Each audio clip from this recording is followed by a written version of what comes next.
নমস্কাৰ সকলোকে স্বাগতম জনাইছোঁ অন্য এক নতুন ভিডিঅ'ত। যিসমূহ ছাত্ৰ ছাত্ৰীয়ে এডমিশ্যন পোৱা নাই সিহঁতে স্পট এডমিশ্যনত গৈ এডমিশ্যন ল'ব পাৰিব আৰু যিসমূহে মনে বিচৰা কলেজত পোৱা নাই কিন্তু অলৰেডি এডমিশ্যন লৈ লৈছে স্পট এডমিশ্যনৰ কাৰণে যাব বা সিহঁতে এডমিশ্যন ল'ব। তোমালোকৰ মনত কিছুমান প্ৰশ্ন হৈছে বা মোৰ ভিডিঅ' কেইটাতো কিন্তু বহুত কমেণ্ট পাইছোঁ, যি কমেণ্টৰ উত্তৰ মই ভিডিঅ'ৰ মাধ্যমেদি দিব বিচাৰিম, কাৰণ কমেণ্ট ইমান সোপা আহিছে যিকেইটাৰ এনচাৰ মই একেলগে দিয়াটো সম্ভৱ নহয়। ইমান ব্যস্ততাৰ মাজতো তোমালোকৰ কাৰণে ভিডিঅ' লৈ আনো আৰু সেই ভিডিঅ'বোৰত তোমালোকে যি মৰম দিয়া তাৰ কাৰণে অশেষ ধন্যবাদ তোমালোকক। এনেকৈ তোমালোকে আগলৈও মৰম দি থাকিবা ভিডিঅ'বোৰত। ব্যস্ততাৰ মাজত যেতিয়াই সুবিধা পাওঁ তোমালোকক সহায় কৰিব ডেফিনেটলি মই ভিডিঅ' লৈ আনিম। কিছুমান প্ৰশ্ন উঠিছে বা কিছুমান কুৱেশ্যন ভিউৱাৰ্ছৰ পৰা পাইছোঁ, তো সেইকেইটা প্ৰশ্নৰ উত্তৰ এই ভিডিঅ'ত দিবলৈ ট্ৰাই কৰিম। অহাকাইলৈ তোমালোকৰ স্পট এডমিশ্যন হ'ব, সেয়েহে এই কথাকেইটা তোমালোকে জানি লোৱাটো খুবেই দৰকাৰী। প্ৰশ্নকেইটা মই লিখি লৈছোঁ। প্ৰথম প্ৰশ্নটো হৈছে যে স্পট এডমিশ্যন কলেজসমূহে কেনেকৈ কৰাব।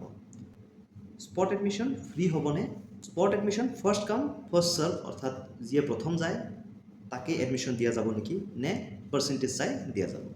আগত অৰ্থাৎ ফাৰ্ষ্ট আৰু ছেকেণ্ড ৰাউণ্ডত যিসমূহ ছাত্ৰ ছাত্ৰীৰ এডমিশ্যন হৈ গৈছে সিহঁতে স্পট এডমিশ্যন পাবনে? স্পট এডমিশ্যনৰ কাৰণে পৰ্টেলত এতিয়ালৈকে কেঞ্চেল অপশ্যন অহা নাই। যিসমূহ ছাত্ৰ ছাত্ৰীয়ে আগতে এডমিশ্যন লৈ লৈছে সিহঁতৰ কিন্তু স্পট এডমিশ্যনৰ কাৰণে এতিয়ালৈকে কেঞ্চেল অপশ্যনটো অহা নাই। তো সিহঁতে কি কৰিব? স্পট এডমিশ্যনৰ কাৰণে যিসমূহ ছাত্ৰ ছাত্ৰীয়ে আগত য'ত এডমিশ্যন লৈছে সিহঁতে যদি কেঞ্চেল কৰে তেনে ক্ষেত্ৰত টকাখিনি সিহঁতে কেনেকৈ ঘূৰাই পাব বা ৰিফাণ্ড প্ৰচেছটো কি হয়? স্পট এডমিশ্যনত কি ভুল নকৰিব বা তোমালোকে কি ভুল নকৰিবা স্পট এডমিশ্যন ল'ব যাওঁতে, গোটেইখিনি কথা ডিছকাছ কৰিম। বহুত ভিউৱাৰ্ছে মোক সুধিছে যে স্পট এডমিশ্যনৰ কাৰণে গুগল ফৰ্ম ফিল আপ কৰিব লাগিব নেকি? তো এতিয়া তোমালোকক কমপ্লিট স্পট এডমিশ্যনৰ যি প্ৰচেছ হয় সেইটো বুজাই ক'ম। সেই কথাখিনি তোমালোকে শুনিলে ডেফিনেটলি তোমালোকৰ যি মনৰ ডাউট আছে সেইকেইটা ক্লিয়াৰ কৰিব পাৰিম। তো এই ভিডিঅ'ৰ মাধ্যমেদি মই এইটোৱে আশা কৰিম যে তোমালোকৰ যিখিনি ডাউট আছে মনত সেইখিনি যেন ক্লিয়াৰ হৈ যায়। তো প্ৰথম তোমালোকক কৈ দিওঁ যে স্পট এডমিশ্যনত কলেজসমূহে কেনেকৈ কৰাব। তো যিসমূহ ভিউৱাৰ্ছে মোক সুধিছিল যে গুগল ফৰ্ম ক'ত পাম বা কেনেকৈ ফিল আপ কৰিব লাগিব, সিহঁতে মন দি শুনিবা। ৰিচেণ্টলি তোমালোকে হয়তো এটা ভিডিঅ' পাইছা মোৰ বা হায়াৰ এডুকেশ্যন ডিপাৰ্টমেণ্টৰ ফালৰ পৰা এটা নটিচ দিছে যে স্পট এডমিশ্যনৰ যি গাইডলাইনছ হয় সেইসমূহ কলেজসমূহক দিব দিছে। অৰ্থাৎ কলেজসমূহে সিহঁতৰ নিজৰ এডমিশ্যন পলিচি হিচাপে তোমালোকক এডমিশ্যন দিব। এতিয়া কওঁ যে গোটেইকেইখন কলেজে বা ইউনিভাৰ্চিটিয়ে সিহঁতৰ এডমিশ্যন দিয়া ষ্টাইলটো অকণমান বেলেগ হ'ব পাৰে। কিছুমান কলেজে গুগল ফৰ্ম দিয়ে, কিছুমান কলেজত তোমালোকে নিজে যাব লাগিব।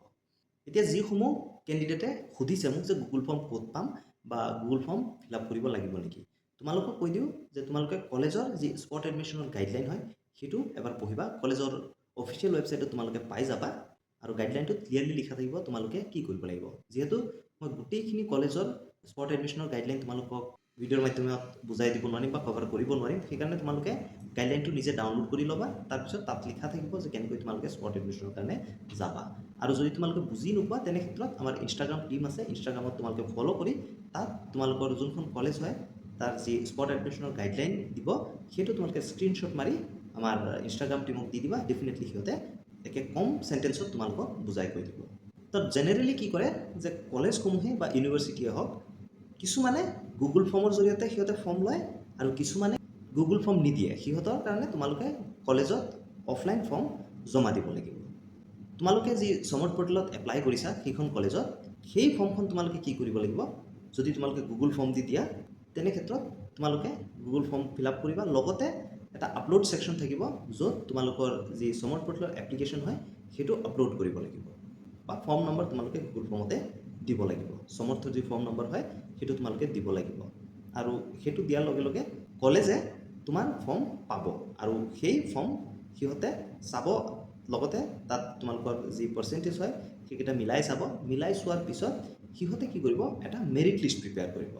যিকেইজন ছাত্ৰ ছাত্ৰীয়ে সেই গুগল ফৰ্ম ফিল আপ কৰিব সিহঁতৰ যি পাৰ্চেণ্টেজ হয় বা কেটেগৰী হয় সেইকেইটা ৱাইজ এটা মেৰিট লিষ্ট প্ৰিপেয়াৰ কৰিব আৰু যিমানখিনি ছিট খালী আছে সেইখিনি ছিটৰ এগেইনষ্টত, অৰ্থাৎ সেইখিনি ছিট ফিল আপ কৰিবৰ কাৰণে তাৰ পৰা ষ্টুডেণ্টখিনিক এডমিশ্যন দিব।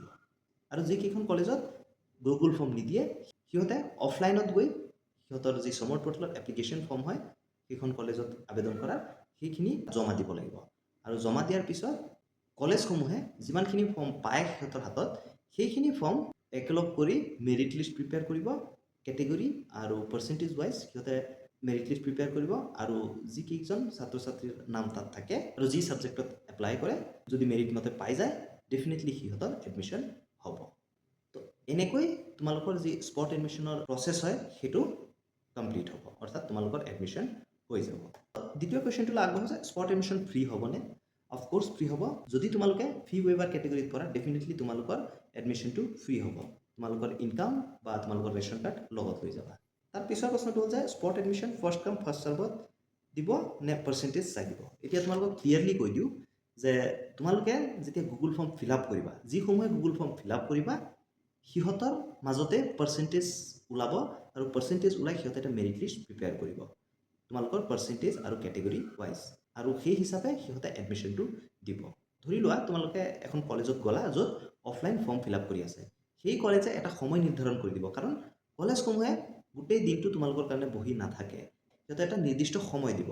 যেনে ধৰি লোৱা তোমালোকে অহাকাইলৈ যাবা এডিবি কলেজত, তো নগাঁও এডিবি কলেজত তোমালোকে যেতিয়া যাবা সিহঁতে এটা সময় বান্ধি দিব যে ৰাতিপুৱা 11 বজালৈকে তোমালোকৰ যি এপ্লিকেশ্যন ফৰ্ম হয় সেইকেইখন জমা ল'ব, আৰু যিকেইখন ফৰ্ম ৰাতিপুৱা 11 বজালৈকে সিহঁতে হাতত পায় সেইকেইখন ফৰ্মহে সিহঁতে লৈ মেৰিট লিষ্ট প্ৰিপেয়াৰ কৰিব সেই ফৰ্মকেইখনৰ ভিতৰতে, আৰু সেইখিনিতে যদি পৰি যায় তোমাৰ নাম বা তোমাৰ মেৰিট লিষ্টত নাম আহি যায় ডেফিনেটলি তোমালোকে এডমিশ্যনটো পাবা। তাৰপিছত যদি বেছি পাৰ্চেণ্টেজ থকা কোনোবা এজন আহি যায় 11 বজাৰ পিছত, তেনে ক্ষেত্ৰত হয়তো কলেজসমূহে যদি ছিট খালী নাই নল'বও পাৰে। আশা কৰোঁ তোমালোকে বুজি পাইছা কথাটো। নেক্সট প্ৰশ্নটোলৈ আগবাঢ়োঁ যে আগত অৰ্থাৎ ফাৰ্ষ্ট আৰু ছেকেণ্ড মেৰিট লিষ্টত যিসমূহ ছাত্ৰ ছাত্ৰীয়ে এডমিশ্যন লৈছে সিহঁতে স্পট এডমিশ্যনত ল'ব পাৰিবনে নাই? ডেফিনেটলি পাৰিবা। তোমালোকেও সেই কলেজত যোনখন কলেজত তোমালোকে এডমিশ্যন ল'ব বিচাৰিছা স্পট এডমিশ্যনৰ কাৰণে তোমালোকে আবেদন কৰি দিবা, ডেফিনেটলি তোমালোকেও স্পট এডমিশ্যনত পাৰ্টিচিপেট কৰিব পাৰিবা। কিন্তু তোমালোকে আগৰ যোনখন কলেজত এডমিশ্যন লৈছা সেইটো কেঞ্চেল কৰাব লাগিব। পৰ্টেলত এতিয়ালৈকে কেঞ্চেল অপশ্যন অহা নাই। যিসমূহ কেণ্ডিডেটে অলৰেডি ফাৰ্ষ্ট আৰু ছেকেণ্ড মেৰিট লিষ্টত এডমিশ্যন লৈ লৈছে সিহঁতে এতিয়ালৈকে কেঞ্চেল অপশ্যনটো পোৱা নাই। তো তোমালোকক কৈ দিওঁ যে হয়তো ৰাতিপুৱা 9 বজা বা 10 বজাৰ পিছত তোমালোকে কেঞ্চেল অপশ্যনটো পাবা, সেয়েহে তোমালোকে ভয় খাব নালাগে। স্পট এডমিশ্যনৰ বাবে আগৰ এডমিশ্যন যদি কেঞ্চেল কৰা যায় তেনে ক্ষেত্ৰত টকাখিনি ঘূৰাই পাবনে? নিশ্চয়কৈ পাবা। তোমালোকে যোনখন কলেজত তোমালোকে আগত আবেদন কৰিছা সেইখন কলেজত তোমালোকে যাবা, গৈ তোমালোকৰ যি পে'মেণ্ট ৰিচিপ্ট হয় সেইটো জমা দিবা আৰু ক'বা যে মই এডমিশ্যনটো উইথড্ৰ কৰিছোঁ, ডেফিনেটলি সিহঁতে তোমালোকক টকাখিনি ঘূৰাই দিব। আৰু যদি তোমালোকে অনলাইন পে'মেণ্ট কৰিছা তেনে ক্ষেত্ৰত তোমালোকে ক্লেইম কৰিব পাৰা, ডেফিনেটলি তোমালোকে যদি গুগল পে'ৰ পৰা পে'মেণ্ট কৰিছা গুগল পে'তে তোমালোকৰ টকাখিনি ঘূৰাই আহিব। স্পট এডমিশ্যনত কি ভুল নকৰিবা, এই পইণ্টকেইটা খুবেই ইম্পৰ্টেণ্ট, তোমালোকে মন কৰিবা। বহুত ছাত্ৰ ছাত্ৰীয়ে কি কৰে যে স্পট এডমিশ্যনৰ কাৰণে যিকোনো কলেজত এপ্লাই কৰি দিয়ে, তোমালোকে গম নোপোৱা যে কোনখন কলেজত কিমান ছিট খালী আছে। ভেকেঞ্চি লিষ্ট এটা ওলাব, তো ছাত্ৰ ছাত্ৰীসকলে কি কৰে সেই বস্তুটো গম নাপায় বা সেই বস্তুটো নজনাকৈ সিহঁতে আবেদন কৰি দিয়ে। এতিয়া তোমালোকক এক্সাম্পল হিচাপে কৈ দিওঁ, ধৰি লোৱা যে নগাঁও কলেজত ছিট একেবাৰেই নাই, ইংলিছ ডিপাৰ্টমেণ্টত ফুল হৈ গৈছে, কিন্তু এডিবি কলেজত 7টা ছিট খালী আছে। কিন্তু কেণ্ডিডেটজনে নগাঁও কলেজত কিমান ভেকেঞ্চি খালী আছে বা কিমান ছিট খালী আছে সেইটো নোচোৱাকৈ সমৰ্থ পৰ্টেলত এপ্লাই কৰি দিছে, যদিও এডিবি কলেজত ছিট খালী আছে তাত এপ্লাই কৰা নাই। তেনে ক্ষেত্ৰত সেই কেণ্ডিডেটজনে স্পট এডমিশ্যনত গৈও লাভ নহ'ব বা স্পট এডমিশ্যনত গৈও সিহঁতে ছিট নাপাব। ভেকেঞ্চিটো নোচোৱাকৈ তোমালোকে এপ্লাই নকৰিবা, সেইটো অথলে যায়। সেয়েহে তোমালোকে এই ভেকেঞ্চি লিষ্টটো নিশ্চয়কৈ চাবা, চাই তাৰপিছত তোমালোকে আবেদন কৰিবা। ছেকেণ্ড ভুলটো নকৰিবা যে যদি তোমালোকৰ গুগল ফৰ্ম নিদি অফলাইন ফৰ্ম দিছে তেনে ক্ষেত্ৰত তোমালোকে টাইমত বা অকণমান এডভান্সকৈ কলেজত যাবা, গৈ তোমালোকৰ যি ফৰ্ম হয় সেইসমূহ জমা দিবা। গুগল ফৰ্মৰ ক্ষেত্ৰত যিকেইখন কলেজত গুগল ফৰ্ম ফিল আপ কৰিব লাগে সিহঁতকো কৈছোঁ যে তোমালোকে কি কৰিবা, গুগল ফৰ্মটো ফিল আপ কৰিয়ে ঘৰত বহি নাথাকিবা, কাৰণ তোমালোকৰ কলেজত যাব লাগিব স্পট এডমিশ্যনৰ কাৰণে। সেয়েহে তোমালোকে আগতীয়াকৈ যাবা, গৈ এডমিশ্যন লৈ ল'বা। আৰু যি কলেজত অফলাইন ফৰ্ম জমা লৈ আছে তোমালোকে এডভান্সকৈ যাবা, অকণ সোনকালে যাবা। যদি সিহঁতে 9টা বজাত টাইম দিছে হয়তো তোমালোকে 8:30 বজাত কলেজ পোৱাকৈ যাবা, গৈ তোমালোকৰ যি এপ্লিকেশ্যন ফৰ্ম হয় সেইটো তোমালোকে জমা দিবা। তো জমা দিয়াৰ পিছত যেতিয়া মেৰিট লিষ্টত তোমাৰ নাম আহিব তেতিয়া তোমালোকে এডমিশ্যন ল'ব পাৰিবা। সেয়েহে তোমালোকে এই মেজৰ দুটা ভুল কেতিয়াও নকৰিবা যে ভেকেঞ্চি লিষ্ট নোচোৱাকৈ তোমালোকে এপ্লাই নকৰিবা বা ভেকেঞ্চি নজনাকৈ তোমালোকে এপ্লাই নকৰিবা। যিহেতু লিমিটেড এপ্লিকেশ্যন তোমালোকে ছাবমিট কৰিব পাৰিবা সেয়েহে ভেকেঞ্চি নোচোৱাকৈ তোমালোকে কেতিয়াও এপ্লাই নকৰিবা আৰু কলেজত বা ইউনিভাৰ্চিটিতে হওক তোমালোকে স্পট এডমিশ্যনৰ দিনা লেটকৈ কেতিয়াও নাযাবা